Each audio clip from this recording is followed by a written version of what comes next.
Bueno, Horacio Robelli, buenas tardes. Tema excluyente.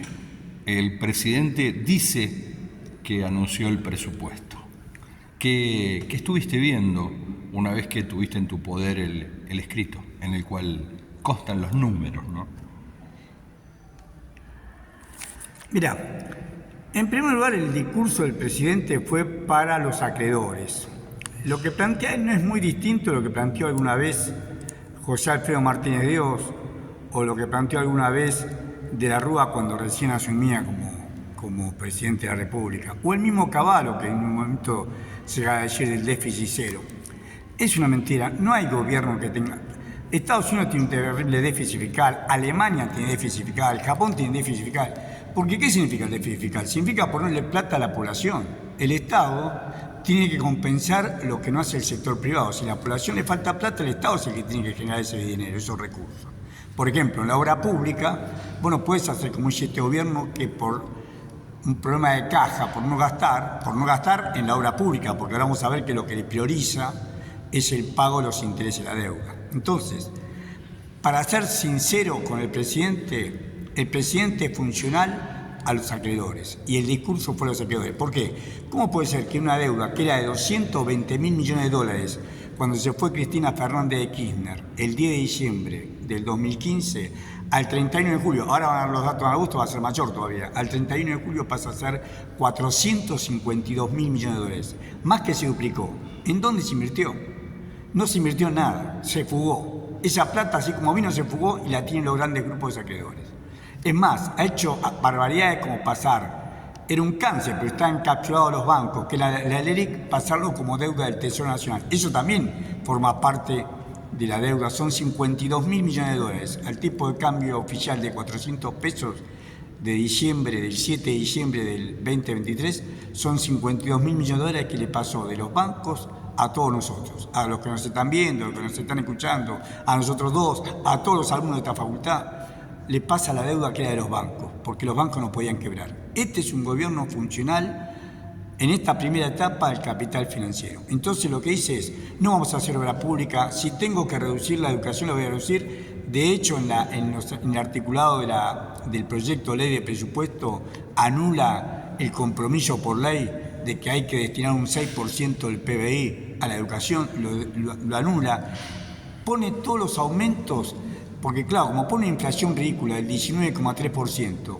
pronostica que el año que viene vamos a tener una inflación anual de 19,3%, 1,4% mensual. Es una inflación que nadie la cree. Hay un conjunto de consultoras y de estudios que se presentan al Banco Central, a donde hay un registro de estimaciones del crecimiento de los precios, del crecimiento del producto, un registro que se llama REM, un registro de estimaciones macroeconómicas. En este registro de estimaciones macroeconómicas REM, en promedio da cerca del 40% de la inflación que pronostican estas consultoras, estas grandes consultoras nacionales, que va a ser la inflación del año que viene. Por lo tanto, todo aquello que en el presupuesto está por debajo del 40% significa una reducción. O sea, lo primero que tenemos que decir es que va a haber una reducción del gasto público. Lo segundo, que va a continuar con la reducción que hizo este gobierno, pero que también hizo Sergio Tomás Massa. Y aquí viene la barbaridad que quiero contar. Según la cuenta de inversión es el ejercicio fiscal terminado y presentado ante la Comisión Mixta Revisora de Cuentas. Es el ejercicio terminado del año anterior. Cuando uno presenta el del año 2022, ve la cuenta de inversión, el gasto de la Administración Nacional sobre el PBI era exactamente 24,4% del PBI. Ahora se presentó el 30 de junio la cuenta de inversión del año 2023, el 30 de junio del 2024, se presentó al Congreso de la Nación, a la Comisión Mixta Revisora de Cuentas, que es el que la recibe, la cuenta de inversión del año 2023 y el gasto sobre el PBI bajó a 19,9%. Redujo el gasto en pleno año electoral. Massa y Alberto Fernández, que era presidente, redujeron el gasto en 4,5% del PBI. ¿Qué hace Milei en el 2024? Lo mismo. Por eso en la planilla que presenta, comparando el presupuesto 2025 con el 2024, dice que el gasto público es el 15,3% del PBI. Lo baja 4,6%. Lo mismo que bajó en un PBI más grande, porque el PBI había caído 1,9%. Acá ellos reconocen que el PBI cae 3,8%.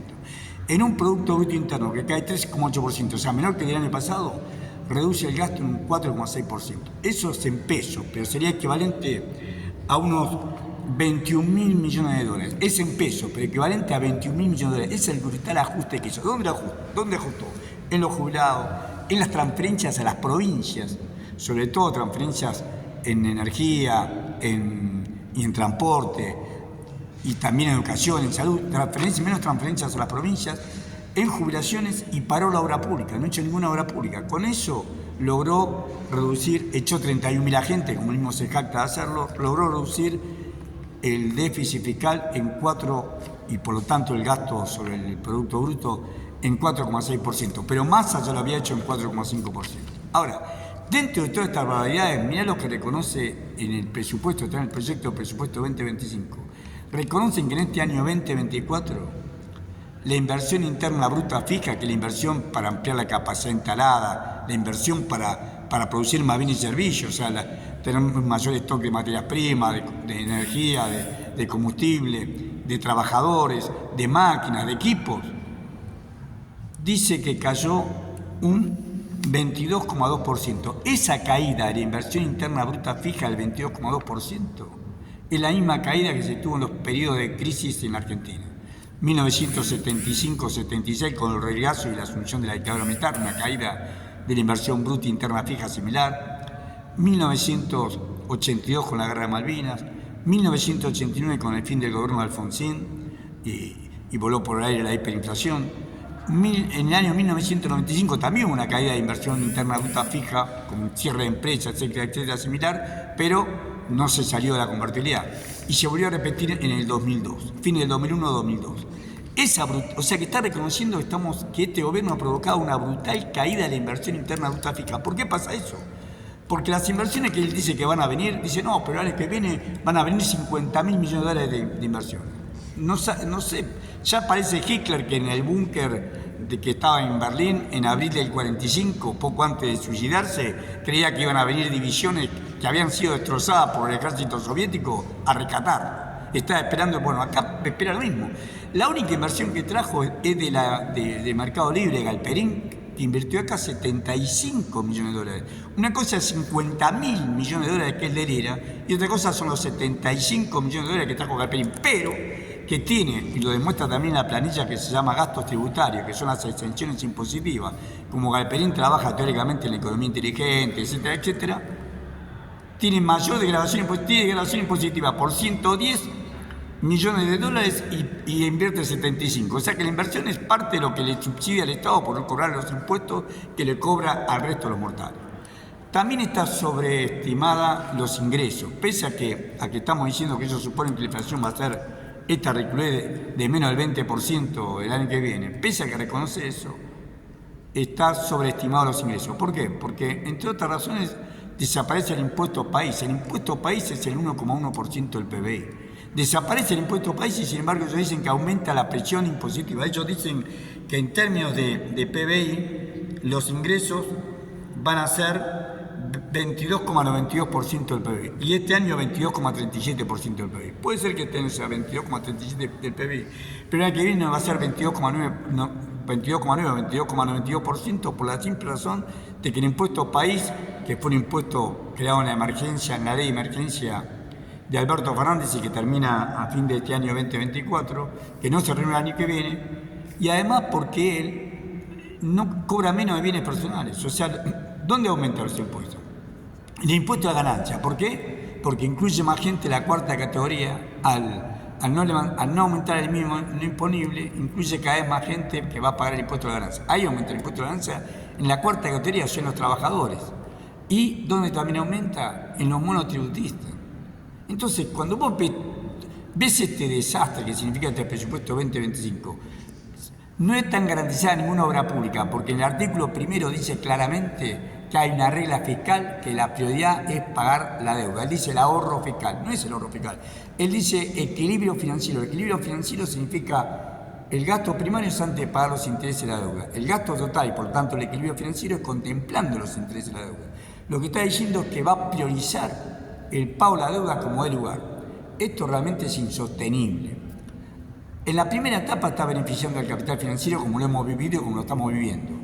Ese famoso carry trade, recordemos que vinieron capitales, compraron títulos públicos y lo único que le está garantizando el gobierno es que la inflación sea mayor que la evaluación oficial del tipo de cambio. Pero el año que viene, mirá lo que hace, el año que viene al tener un pronóstico de inflación del 18,3% anual, es la misma el pronóstico de la devaluación que la inflación. Ahí se acabó el carry trade. O sea, él la benefició al capital financiero porque, por ejemplo, el mes pasado, en el mes de agosto, la inflación fue 4,2%, la devaluación fue 2%, ganaron los que tienen títulos públicos, se trajeron dólares, en un solo mes 2,2%. Vos sabés que la tasa pasiva en Estados Unidos es 1,2, 1,3. O sea que ganaron en un mes casi el doble de lo que ganan en un año en Estados Unidos. Es negocio para ellos. Pero ahora le dice que en el presupuesto 2025 la inflación va a ser 18,3% anual, 1,4% mensual, y que lo mismo va a ser la inflación. La inflación y el ajuste, entonces se van a ir, porque si vos no tenés ganancias en los títulos públicos, se van a ir. Es inconsistente por donde lo miremos. Es inconsistente en las variables macroeconómicas por lo que decimos, porque no puede pensar que puede reducir el gasto público y que la economía va a quedar eximida de ello. Bueno, puedes pronosticar que la Argentina va a crecer un 5% cuando vos estás reduciendo el gasto público. Una. Y dos, es inconsistente desde el punto de vista fiscal porque supone ingresos que no va a tener y está planteando gastos que, claro, parecen gastos positivos ante inflación determinada por ello que va a ser del 18,3%, pero si aceptamos el REM, la inflación que las grandes consultoras, los grandes estudios del país presentan ante el Banco Central, que ronda el 40% para el año que viene, queda claramente demostrado que este presupuesto es negativo. A ver, pensándolo a grosso modo, de alguna manera el gobierno está apostando a la ruptura de la paz social, porque si el ajustado va a ser el alumno de una universidad, el jubilado, los chicos que no van a tener vaso de leche en los comedores, las pymes y las micropymes, aquello que depende del mercado interno donde se va a caer el consumo y por lo tanto no va a haber actividad, no va a haber actividad productiva. ¿Con qué va a sostener? ¿Con quién va a sostener este plan? Es lo que dice él. Él dice que todo este ajuste es necesario para que vengan inversiones, por eso tiene la ley 27742, que es la ley mal llamada base y punto de partida para la libertad de los argentinos, que contiene el RIGI, este régimen de incentivo a las grandes inversiones, y hace todo este desmadre. No quieren que trabajemos, que produzcamos, que consumamos. Nosotros exportamos alimentos y energía. Por lo tanto, si consumimos internamente menos alimento y menos energía, vamos a tener mayores saldos exportables. Esa es la idea, por eso él plantea que va a haber un crecimiento de las exportaciones el año que viene. Y a su vez, plantea que no crecen tanto las importaciones, con lo cual está diciendo, no aumenta el tipo de cambio. Si no aumenta el tipo de cambio, las importaciones van a ser más barato importar que producir. ¿Cómo se puede frenar la importación? Con la depresión económica.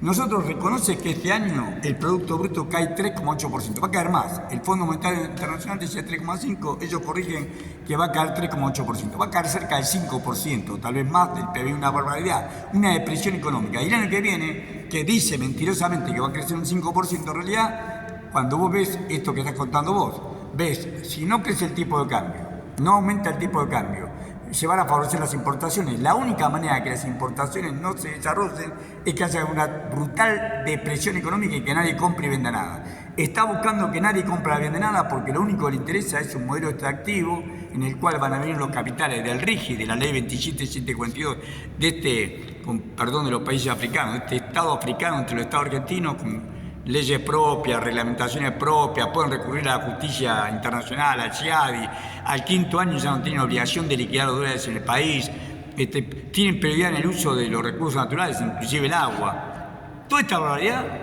el presupuesto calza con ese modelo. Sin lluvia de inversiones, y creo que esto Milei no lo niega. Ya sabe qué es lo que se puede esperar, digamos, desde el punto de vista de los resultados. Bullrich acaba de crear un comando productivo. O sea, son personal altamente especializado para cuidar aquellos lugares donde haya enclaves productivos vinculados con productos primarios. En este caso son minerales, o como estamos hablando también de petróleo, gas, litio, oro, específicamente como si fuera una guardia del COR que los marines establecen en cualquier país ocupado. por caso Libia, por caso Irán en su momento.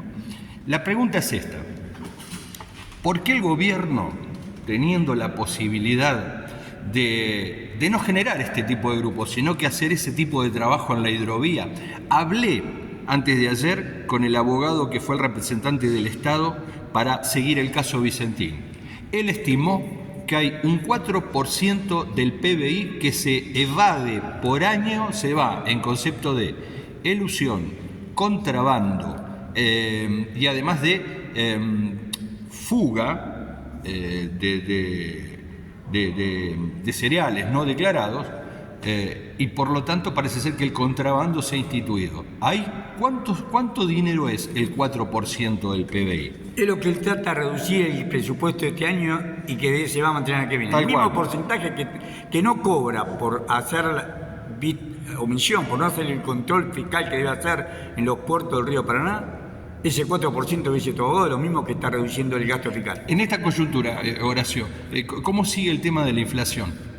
Bueno, la inflación él la miente. Él está diciendo que no va a ser. O sea, la inflación, ¿por qué se produce la inflación? Porque no hay plata. Lo que él dice que no hay plata, la verdad que no hay plata. Han secado todo el mercado. Los sectores medios, ellos quieren que los sectores medios que tienen ahorrado dólares para llegar a fin de mes, para pagar la tarjeta de crédito o poder llegar a fin de mes con los gastos que tienen, que vendan los dólares que tienen el colchón. Lo han dicho desde el primer día. Necesitan los 14.000 millones de dólares para el año que viene. Exacto. Bueno, eso te lo contó. Por un lado, en el flujo interno le espera que la economía se dolarice de esta manera, o sea, que los que tienen dólares ahorrados lo vendan, y por eso mantiene la brecha entre el paralelo y el oficial, que lo vendan, lo van a vender el mercado negro, porque el mercado negro gana más que vendiéndolo en un banco, y de esa manera aumenta la oferta. Eso por un lado, pero por otro lado, y esto es lo que tenemos que advertir, el gobierno trata de llegar a como sea el 20 de enero del 2025, el 20 de enero del que viene. Necesita llegar al 20 de enero del 2025 y después a las elecciones de octubre. ¿Por qué al 20 de enero? Porque gane Trump o gane Harry, ellos creen que el Estados Unidos le va a dar un crédito. ¿Pero por qué le va a dar un crédito? Porque acordate que los principales acreedores de la Argentina son BlackRock, Pinco, Franklin Templeton, Gramercy, Greylock, donde se fue a trabajar Sergio Massa, que son del capital financiero de Manhattan. Y ellos quieren cobrar eso. Entonces le van a decir al fondo, mira, prestale 15.000 millones de dólares más, que es lo que suelen decir, que van a conseguir 15.000. Prestale 15.000 millones de dólares más, que me lo va a pagar a mí. Yo después con el petróleo que le voy a sacar a estos tipos, te voy a pagar a vos. O sea que lo que están diciendo es un crédito puente, en realidad, de 15.000 millones de dólares, ampliar el crédito con el Fondo Monetario Internacional, al cual le debemos más de 44.000 millones de dólares, aumentarlo en 15.000 millones de dólares más, aumentar la deuda tuya, mía, de todos los que nos están viendo, en 15.000 millones de dólares más que vamos a pagar nosotros, vos, yo y todos los que nos están viendo, para que ellos cobren, BlackRock, Pinco, cobren los bonos, los intereses, los bonos, etcétera, etcétera, cobren y puedan volver al reflujo financiero. El panorama es incierto, digamos, o mejor dicho, es muy cierto. O sea, los universitarios van a esperar siguiendo el presupuesto, los jubilados van a seguir esperando que se le considere la nueva fórmula de movilidad jubilatoria, las pymes van a seguir postergadas y los trabajadores van a tener que negociar paritarias irrisorias. Este es el panorama. Es un modelo africano, o sea, un modelo dual. Para 10 millones de argentinos. O menos, y ni siquiera argentinos, una minoría realmente, los que se enriquecen de verdad es 1 o 2% de la población, una minoría vinculada al capital financiero internacional y vinculada al sector extractivista. Por ejemplo, voy a dar un ejemplo concreto que estoy diciendo. Miguel Garullo, que era el presidente de YPF que hizo el acuerdo con Chevron en el año 2012, cuando el Estado argentino le compró a Repsol el 51% y lo pusieron. Miguel Garullo hoy preside una empresa que se llama Vista Oil Gas. Esa Vista Oil Gas cotiza en la bolsa de Nueva York. Se financia con capitales financieros de Nueva York. O sea, estamos con el huevo de la serpiente adentro. Esto es, y ese capital financiero es el que quiere cobrar ahora. Por eso quiere ese crédito puente, para seguir esquilmándonos con la extracción del petróleo. ¿Quién para todo esto, Horacio? ¿Quién para todo esto? No te escuché. ¿Quién para todo esto? Mira, solamente si el pueblo toma conciencia, no hay dirigentes de fuste, hay dirigentes pero menores, o sea, no tienen representatividad real. No hay dirigentes. Yo pertenezco a un foro que se llama Foro de Economía y Trabajo. Ahí está una corriente, la corriente federal de la CGT, que está liderada por Héctor Gringo Amichetti y por Sergio Palazzo. También está el sector de Pablo Moyano, más renuente, pero está el sector de Pablo Moyano, que tiene a Abel Furlan, que es de la UON, y tiene a Paco Manrique, que es de Mata. Las dos CTA y la UTEP. ¿Qué nos pasó? El 11 de septiembre había que hacer una gran movilización para oponernos al veto del presidente Milei, al aumento previsional, a un aumento miserable, pero aumento previsional al fin y ajuste previsional. Como lo vetó, había que juntar 2/3 para darlo vuelta. Bueno, ellos juntaron 1/3, se había citado a las 2:30 de la tarde, a las 3:30 se habían resuelto. En menos de una hora se habían resuelto aceptar el veto de Milei. ¿Por qué no pudimos demostrar nosotros, gente? Porque no se llama un paro. La CGT, ¿quiénes se opusieron? La mesa de la CGT se opuso. O sea, se opuso Daer y Acuña, acordé que el tripo de Pablo Moyano, Daer y Acuña se opusieron, y también se opuso el vocero Andrés Rodríguez o Gerardo Martínez, 2 buchones del Servicio de Inteligencia 601 del Ejército. Demostraron el 601. Andrés Rodríguez y Gerardo Martínez, 2 buchones se oponen, y Andrés Rodríguez dice, no es estratégico. Por eso te digo, cuando vos tenés que, si no ponemos un paro, yo marché con los bancarios porque fui bancario, 10 años de mi vida fui empleado bancario, y tengo amigos ahí, marché con los bancarios. ¿Por qué no éramos tanto? Porque los bancarios trabajan hasta las 4 de la tarde, atienden público hasta las 3 de la tarde, después tienen que dar una hora de cierre. Si vos no, nosotros habíamos juntado gente recién a las 6:30, 7, 8 de la noche, pero por supuesto se apuraron antes y sacaron el tercio de esos vendidos, esos diputados, esos 5 diputados radicales que habían aprobado la ley de previsión, y después se dieron vuelta, ya le juntaron más de 1/3 y ya dieron, y nos quedamos en más. Cuando una vez que sacaron el proyecto, bueno, hubo alguna, no sé con quién empezó la trifulca, pero una trifulca y nos reprimieron. O sea, ¿por qué? Porque éramos pocos, no llegamos a ser 10.000 personas, y la idea era que teníamos que haber sido más de 100.000. Recordemos siempre este ejemplo del 17 de octubre del 45. Bernengo Lima, que era un general de la nación, y como general de la nación quería reprimir al pueblo que se manifestaba pacíficamente reclamando la vuelta de Perón. ¿Dónde estaba Perón? El 17 de octubre del 45. Cruzaron el Riachuelo, cruzaron y llegaron a rodear la Casa Rosada. Y Bernengo Lima quería abrir fuego sobre la población. ¿Por qué no la abrió? Porque eran más de 500.000, 600.000 personas, cuando la población en ese momento era 14 o 18, no sé cuánto éramos, pero ante la cantidad de gente dijeron, no, vos abrís fuego acá y no salimos vivos nosotros. ¿Qué pasó? Lo tuvieron que traer a Perón, lo destituyeron a Bernengo Lima, no fue preso porque Perón le consideraron ir preso, porque éramos millones. Si vos no sos millones en la calle, no va a pasar esto. Y no podemos ser millones porque no hay ningún dirigente político, social o gremial que comprenda esta situación. La comprenden, pero no tienen las agallas, y aparte de haber grado de complicidad y connivencia, caso Andrés Rodríguez, caso Gerardo Martínez, para no hacer. La última. ¿Qué es lo que más temés de acá a 30 días o 60 días? Que esto va a seguir así, es una tortura. Yo soy docente, nosotros pedimos acá que nos dieran, el único aumento que tuvimos fue un 15%, en la Universidad de Buenos Aires el único aumento que tuvimos fue un 15% en marzo. Es cierto que el gobierno anterior antes de irse nos aumentó, pero este gobierno nos dio un 15% en marzo y ahora nos ofreció, tenía que dar en junio, no dieron nada, en julio tampoco, en agosto nos había ofrecido un 4%, no dieron nada. ¿Cuánto fue el desfasaje? ¿Qué? El desfasaje. Y el desfasaje, la inflación solamente de diciembre fue 25,5%. Nosotros hemos perdido, y yo pongo un 30% de poder adquisitivo. Yo hace 40 años que enseño en la Universidad de Buenos Aires. 40 años. Porque empecé en abril del 84.